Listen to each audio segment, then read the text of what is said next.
जय श्री राम। राष्ट्र प्रथम, वंदे मातरम, हर हर महादेव। मित्रों, कैसे हैं?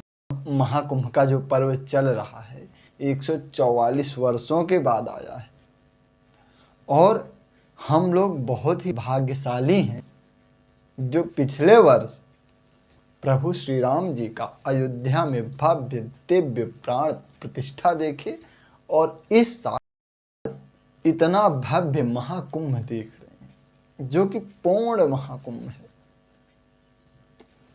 144 वर्षों के बाद आता है ऐसा शुभ अवसर।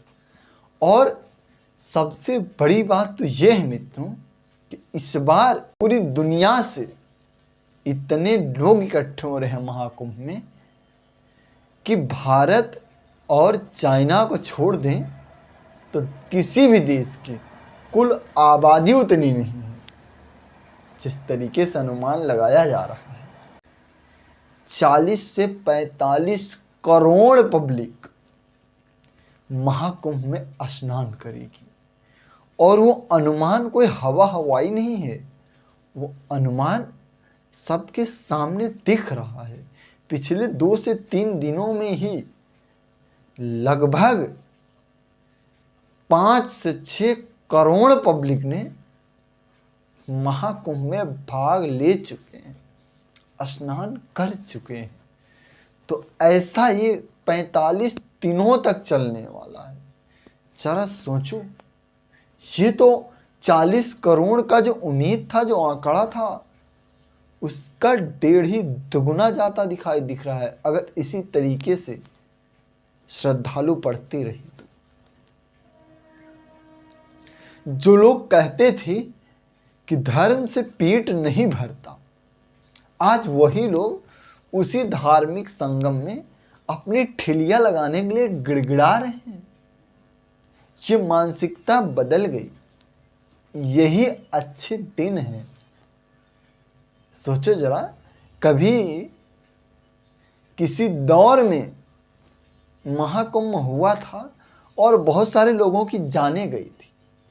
उस समय उत्तर प्रदेश में सपा की सरकार थी और उस महाकुंभ का बंदोबस्त आजम खान कर रहे थे और बाप बेटे दोनों ठुमके देख रहे थे। कजरा नैना के लटके झटकों में बिजी थे।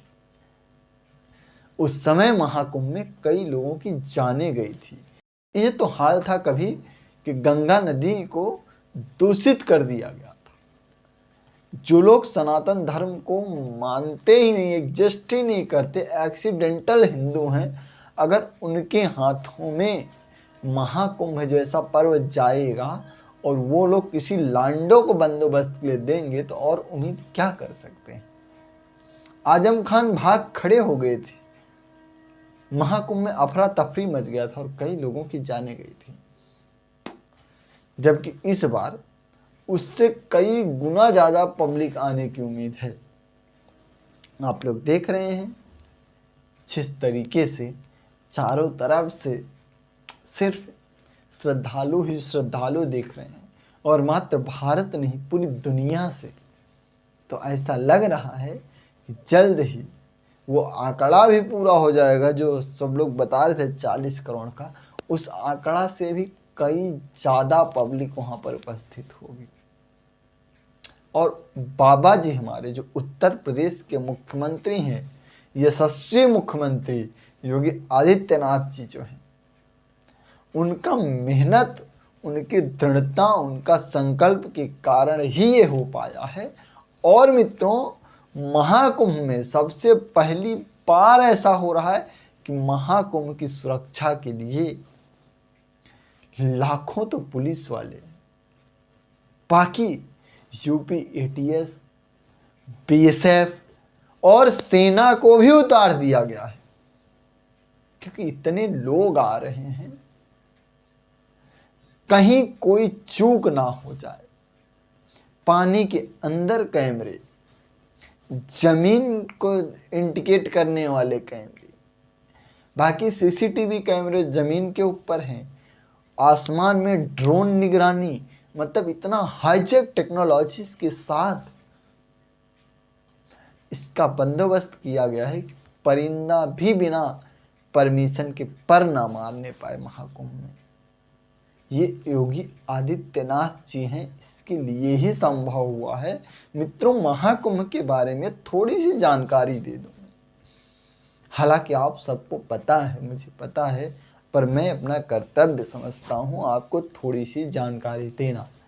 एक समय था जब देव और असुर दोनों ने मिलकर के समुद्र का मंथन किए थे।